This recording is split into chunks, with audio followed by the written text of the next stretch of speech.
confiar en Cristo y entregarse todo a Él, esperar en sus promesas y en sus sendas serle fiel.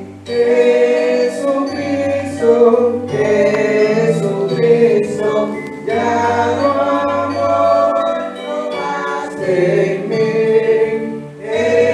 Jesucristo, Jesucristo, siempre confiaré en ti. Dulce si es confiar en Cristo y cumplir su voluntad, no dudando su palabra, que es la luz y la verdad. Jesucristo, Jesucristo, ya tu amor probaste en mí. Jesucristo, Jesucristo, siempre confiaré en ti.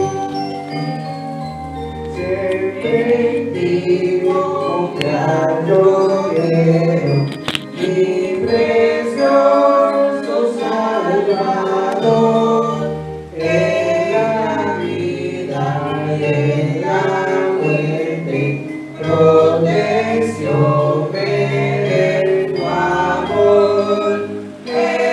Jesucristo, Jesucristo, ya tu amor probaste en mí.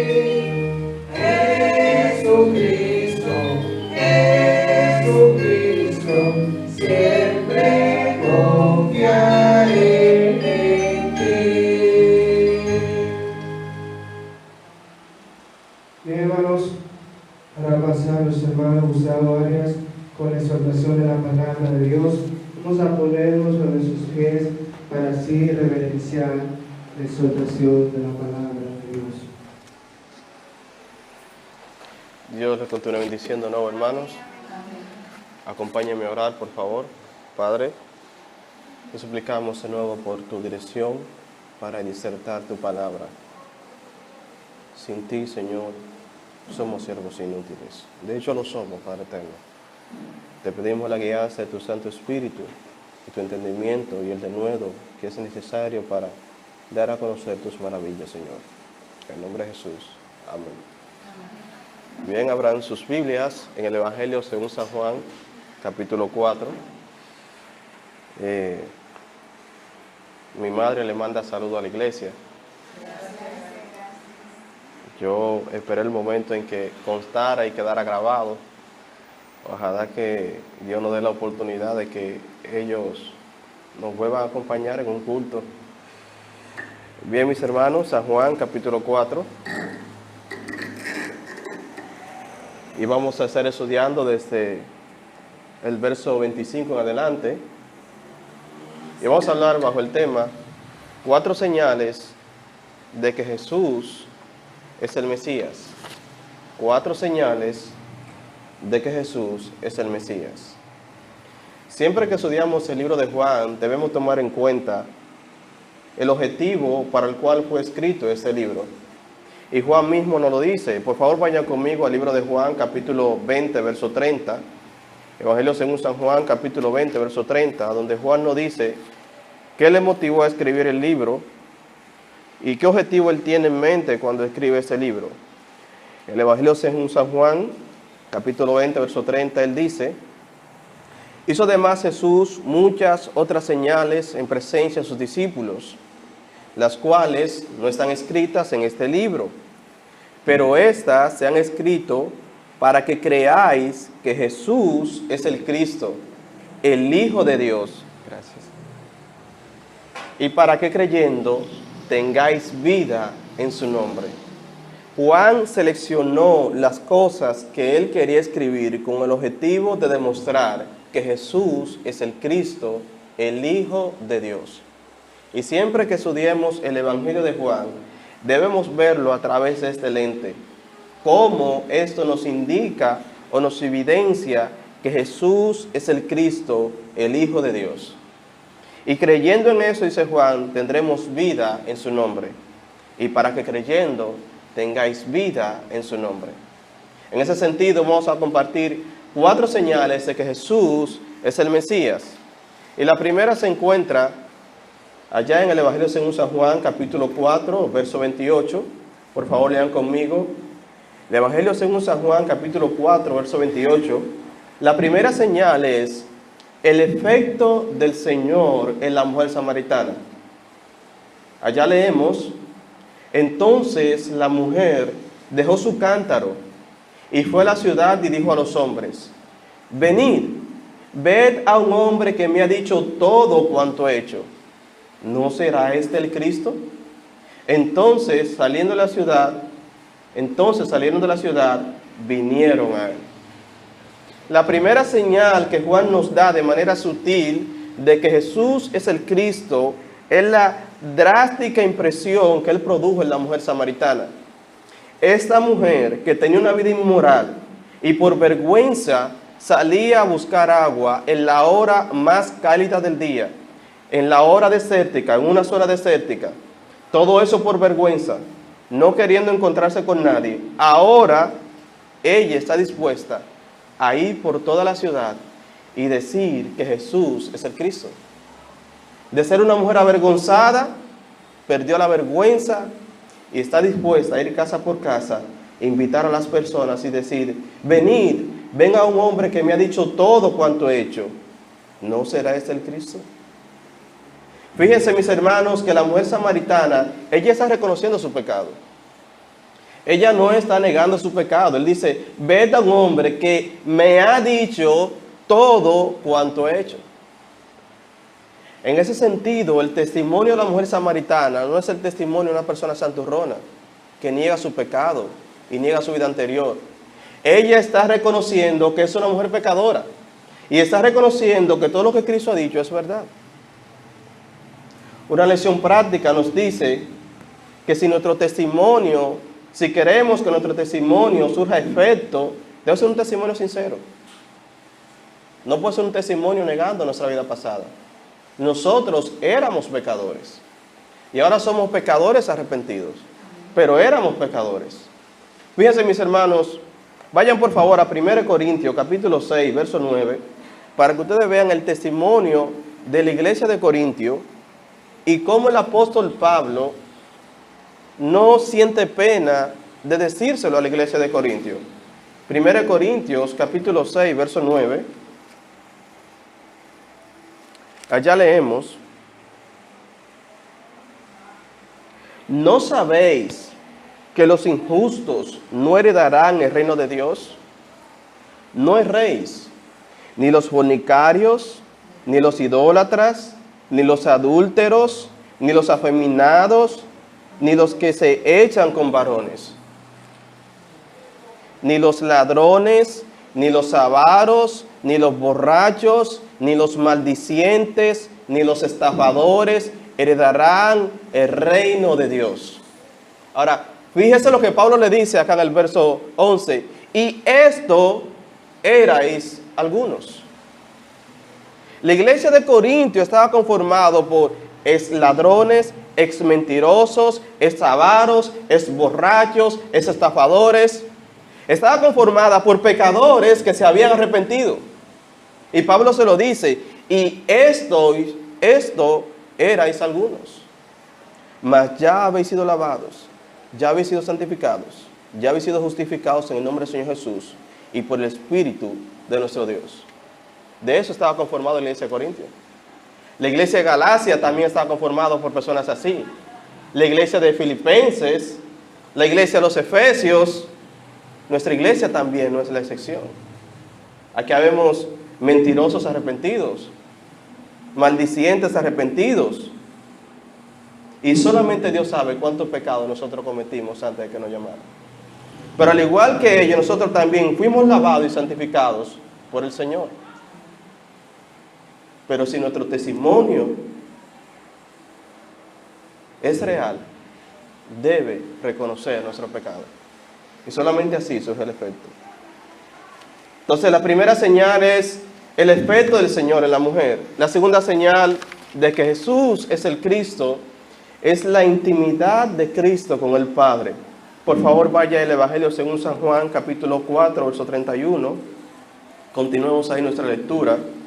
Evangelio según San Juan, capítulo 4, verso 31, dice: Entre tanto, los discípulos le rogaban diciendo: Rabí, come.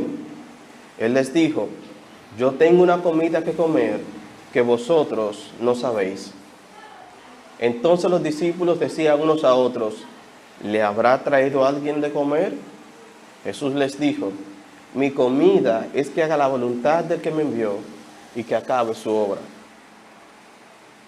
Mientras la preocupación principal de los discípulos era la comida física, la preocupación de Cristo era hacer la voluntad de su Padre. Mis hermanos, Cristo realmente tenía hambre. Miren por favor en el verso 8, el Evangelio según San Juan, capítulo 4, verso 8, dice: Pues sus discípulos habían ido a la ciudad a comprar de comer. Los discípulos sabían que él tenía hambre. Por eso en el verso 31 le dice: Entre tanto los discípulos le rogaban, diciendo: Rabí, come.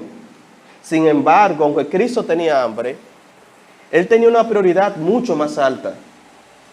Como deja claro su respuesta: Yo tengo una comida que comer que vosotros no sabéis. Y al igual que la mujer samaritana, los discípulos no entendieron las palabras de Jesús y decían unos a otros con duda: ¿Le habrá traído alguien de comer? Es obvio que no. Cristo no había comido. Estaban seguros de que nadie le había llevado comida. Jesús les dijo: Mi comida es que haga la voluntad del que me envió y acabe su obra. Jesús les respondió enseñándoles una verdad espiritual, tal como lo dice en Deuteronomio, capítulo 8, verso 3. ¿Qué dice allá? No solo de pan vivirá el hombre, sino más bien de todo lo que sale de la boca de Dios. La misma palabra con que Jesús le respondió a Satanás en el Evangelio según San Mateo, capítulo 4, verso 4.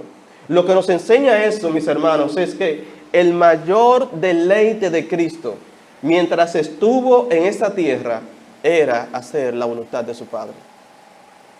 Y si nosotros queremos llegar o imitar a nuestro Señor, debemos deleitarnos más en las cosas del Señor que en las cosas terrenales. ¿Era pecado comer? ¿Pecaba Jesús con comer? No. Pero la satisfacción que Él tenía por hacer la voluntad de Dios, lo satisfacía completamente. Al punto que en ese momento no se preocupaba por la comida física. Y complacer al Padre estaba por encima de sus necesidades físicas. Cristo puso la complacencia al Padre por encima de sus propias necesidades físicas. ¿Quieren ver? Luego de los 40 días en que Jesús no comió y bebió, ¿qué le dijo Satanás? Si eres hijo de Dios, convierte esa piedra en pan. Pregunta: ¿tenía Jesús el poder de convertir la piedra en pan? Sí.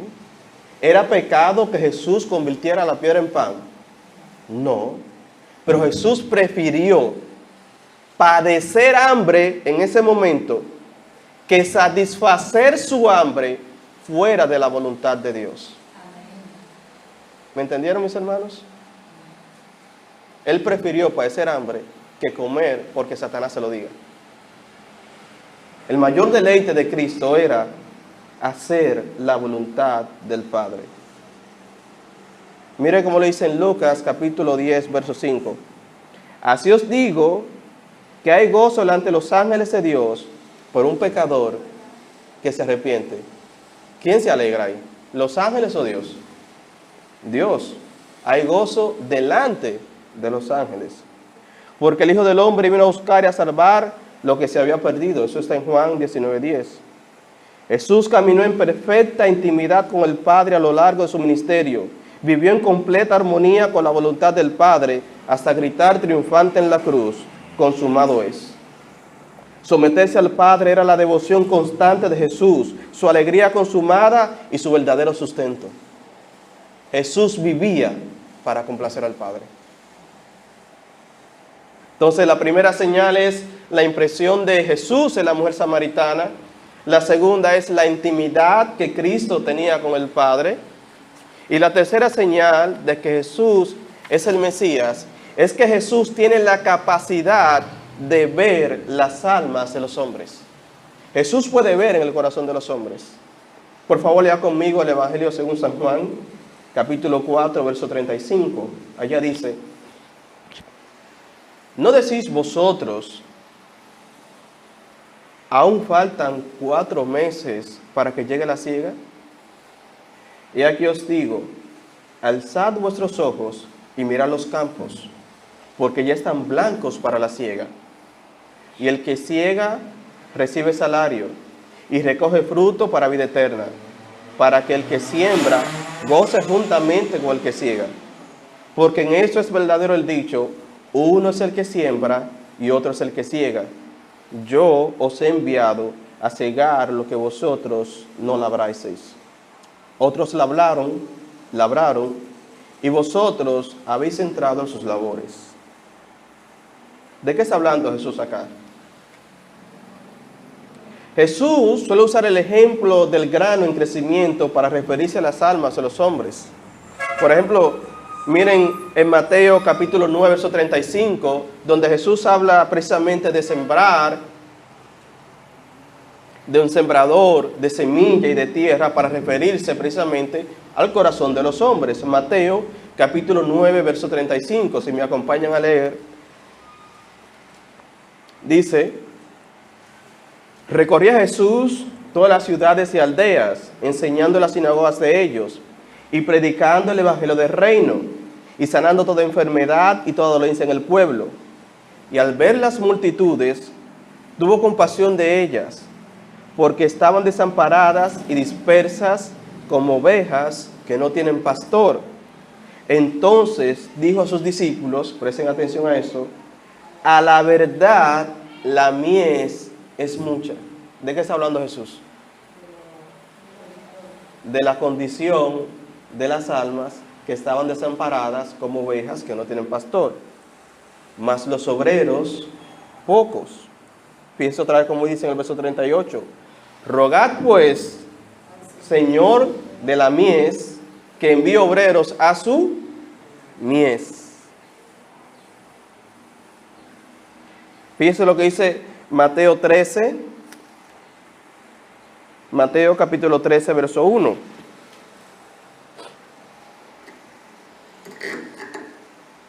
Estamos viendo cómo Jesús a veces habla de sembrar y de segar, refiriéndose a la palabra de Dios y al corazón de los hombres. Dice: aquel día salió Jesús de la casa y se sentó junto al mar. Y se le juntó mucha gente, y entrando él en la barca, se sentó, y toda la gente estaba en la playa. Les habló muchas cosas por parábolas, diciendo: he aquí, el sembrador salió a sembrar, y mientras sembraba, parte de la semilla cayó junto al camino, y vinieron las aves y la comieron. Parte cayó en pedregales, donde no había mucha tierra, y brotó pronto, porque no tenía profundidad de tierra. Pero salido el sol, se quemó, y porque no tenía raíz, se secó. Y parte cayó entre espinos, y los espinos crecieron y la ahogaron. Pero parte cayó en buena tierra, y dio fruto, cual a 100, cual a 60, y cual a 30 por uno. El que tiene oídos para oír, oiga. En el verso 18 Jesús explica esa parábola, y él dice: oíd pues vosotros la parábola del sembrador. Cuando alguno oye la palabra del reino y no le entiende, viene el malo y arrebata lo que fue sembrado en su corazón. Ese es el que fue sembrado junto al camino. Y el que fue sembrado en pedregales Este es el que oye la palabra y al momento la recibe con gozo, pero no tiene raíz en sí, sino que es de corta duración. Pues al ver la aflicción o la persecución por causa de la palabra, luego tropieza. El que fue sembrado entre espinos, este es el que oye la palabra, pero el afán de este siglo y el engaño de las riquezas ahogan la palabra y se hace infructuosa. Mas el que fue sembrado en buena tierra, ese es el que oye y entiende la palabra y da fruto y produce a 100, a 60 y a 30 por uno. ¿Ven? Cuando Jesús dice, aún faltan 4 meses para la siega, he aquí os digo, alzad vuestros ojos y mirad los campos, porque ya están blancos para la siega. Jesús está hablando que el corazón de los samaritanos está listo para la conversión. Estoy diciendo acá, aunque los samaritanos todavía no habían llegado al pozo, Jesús conocía los corazones de los hombres, si estaban listos para la salvación o no. Ahora, esa es otra prueba de que Jesús es el Mesías, que Jesús conoce los corazones de los hombres. Miren otro pasaje donde habla de que Jesús conoce el corazón de los hombres. Está en el Evangelio según San Juan, capítulo 2, verso 23. San Juan, capítulo 2, verso 23. Dice acá, 2:23. Dice, estando Jerusalén en la fiesta de la Pascua, muchos creyeron en su nombre, viendo las señales que hacía. Pero Jesús mismo no se fiaba de ellos, porque conocía a todos, y no tiene necesidad de que nadie le diese testimonio del hombre, pues él sabía lo que había en el hombre. Y mis hermanos, ¿quién puede conocer el corazón de los hombres si no solo Dios? Juan nos está indicando que Jesús es Dios, tal como dijo en su prólogo. En el principio era el Verbo, y el Verbo era con Dios, y el Verbo era Dios. ¿Ustedes recuerdan cuando Samuel fue a ungir a David? Lo que el Señor le dijo. Vayan por favor conmigo a 1 Samuel, capítulo 16, verso 7. 1 Samuel, capítulo 16, verso 7.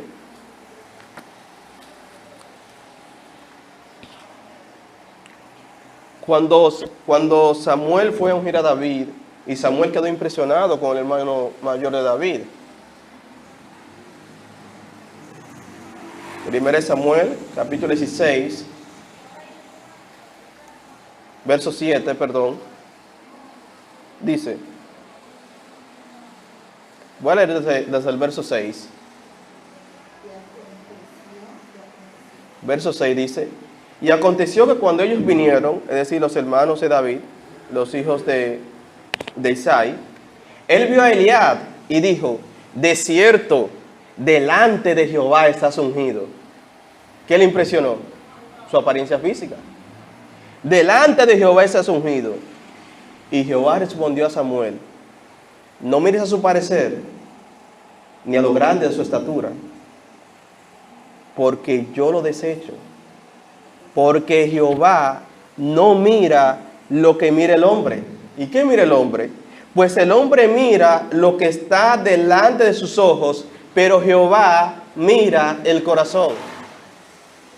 Mis hermanos, nuestra vista solamente alcanza las cosas externas, pero Dios ve lo de afuera y lo de adentro.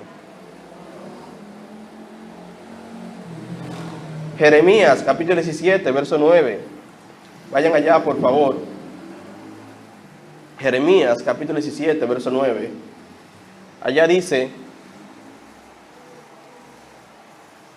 Jeremías 17, verso 9, allá dice, engañoso es el corazón más que todas las cosas y perverso, ¿quién lo conocerá? Bueno, se supone que nadie mejor que yo para conocer mi corazón. Pero mi corazón es tan engañoso y es tan malo que aún a mí me engaña. Nuestro corazón nos engaña aún a nosotros mismos. ¿Cuántos pecadores no creen que son salvos? Verso 10, la respuesta: yo, Jehová, que escudriño la mente, que pruebo el corazón, para dar a cada uno según su camino, según el fruto de sus obras. Solamente Dios conoce el corazón de los hombres. Y Jesús pudo ver el corazón de los samaritanos a distancia. Tal capacidad sobrenatural es una evidencia de que Cristo es Dios. Tal como lo dijo Juan en su prólogo: en el principio era el Verbo, y el Verbo era con Dios, y el Verbo era Dios. Ahora, mis hermanos, eso también nos deja una lección práctica. Si Dios conoce el corazón de los hombres, tal como con los samaritanos, también me llega a la mente el ejemplo de Pedro, cuando Jesús conoció a Pedro, que le dijo: boga mar adentro, y Pedro le dijo: hemos pasado toda la noche pescando y no hemos conseguido nada, pero en tu nombre echaré la red. Y la red salió llena de peces. ¿Qué fue lo que dijo Pedro? Señor, gracias por la pesca. No, apártate de mí, Señor. ¿Por qué? Soy pecador. ¿A quién le temía Pedro? ¿Cuál era el miedo de Pedro? Apártate de mí, porque soy pecador. El miedo de Pedro era que si Jesús podía ver en la profundidad de las aguas, a tal punto que él veía los peces, ¿qué pasaría si Jesús ve en mi corazón? Señor, apártate de mí, yo no quiero que tú veas mi corazón porque yo soy un pecador. Eso era el temor de Pedro, que Jesús descubriera el pecado que había en su corazón. Mis hermanos, eso nos enseña que toda hipocresía delante de Dios es un absurdo. La única forma de acercarse a Dios, la única forma efectiva de acercarse a Dios es siendo sinceros. Dios conoce las disposiciones de nuestro corazón, así como conoció a la mujer samaritana, así como conoció a los samaritanos, así como conocía el corazón de los hermanos de David, así como podía ver en el corazón de Pedro. Dios ve en nuestro corazón. Y cualquier intento de engaño delante de Él es un absurdo. Es un completo absurdo. No hay hipocresía que valga delante de Él. La única forma en que nos podemos acercar a Él es reconociendo nuestro pecado.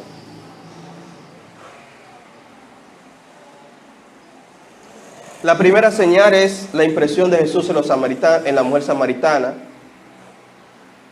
La segunda, ¿cuál era? La segunda, que Jesús, la intimidad de Jesús con el Padre. Jesús se deleitaba en complacer al Padre. Y la tercera señal es que Jesús conocía el corazón de los samaritanos, y lo conocía a distancia, a distancia. Ahora el verso, Juan nos sigue diciendo algo también muy interesante, y yo creo que es alentador para nosotros como iglesia. Juan capítulo 4, verso 35, dice: ¿no decís vosotros, aún faltan 4 meses para que llegue la siega? Y aquí os digo, alzad vuestros ojos y mirad los campos, porque ya están blancos para la siega. Y el que siega recibe salario y recoge fruto para vida eterna, para que el que siembra goce juntamente con el que siega. Verso 37. Porque en esto es verdadero el dicho: uno es el que siembra y otro es el que siega. Mis hermanos, yo no sé ustedes, pero me ha pasado tantas veces que salimos a predicar, tantas personas que invitamos para acá, tantas veces que regamos la palabra y no vemos que las almas se convierten. Y un momento llega ese aliento a nosotros. Pero ¿qué nos enseña la palabra? ¿Qué dice Pablo? Yo sembré, Apolo regó, pero el crecimiento, ¿quién lo da? Dios es quien lo da. Mira lo que dice aquí. Y el que ciega recibe salario y recoge fruto para vida eterna, para que el que siembra goce juntamente con el que ciega. Mis hermanos, aunque no veamos los frutos de la evangelización y de la predicación, créanme, mis hermanos, que un día nos gozaremos con el Señor. Y aunque no seamos nosotros los que seguemos y sean otros los que cosechen, Lo importante es que la obra del Señor se está haciendo. Porque eso es el verdadero el dicho, uno es el que siembra y otro es el que ciega. Yo os he enviado a cegar lo que vosotros no labrasteis. Otros labraron y vosotros habéis entrado en sus labores. En el reino de Dios a veces sembramos en un campo y precisamente no tenemos que ser nosotros los que cosechen. Puede ser que coseche otra iglesia. Pero lo importante es que tanto lo uno como lo otro trabajamos para el Señor y la obra del Señor se está haciendo. En el caso de los discípulos, Jesús le dice, yo os he enviado a cegar lo que vosotros no labrasteis. Ahora el corazón de los samaritanos está listo para la conversión. Y los discípulos serán el medio por el cual ellos llegan a la conversión. Serán ellos los que cosechen. Pero los discípulos nunca antes habían predicado en Samaria. ¿Quién sembró en Samaria? Bueno, Juan el Bautista, Moisés, los profetas anteriores, pero ahora llegan los discípulos a los samaritanos y de un momento a otro los samaritanos se convierten. Eso pasa, mis hermanos. Pero lo importante es que sea de una u otra forma, Dios da el crecimiento y juntamente con el Señor nos gozaremos, nos gozamos. Mis hermanos, yo creo que eso es alentador para nosotros. Sé que no queda otra señal, pero el tiempo, como siempre, nos latiga. Demos gracias a Dios por su palabra. Padre, damos gracias por tu palabra y te pedimos que tú las hagas fructificar en nosotros, todo de fuerza a través de ella. Padre, te lo suplicamos en el nombre de Jesús. Amén.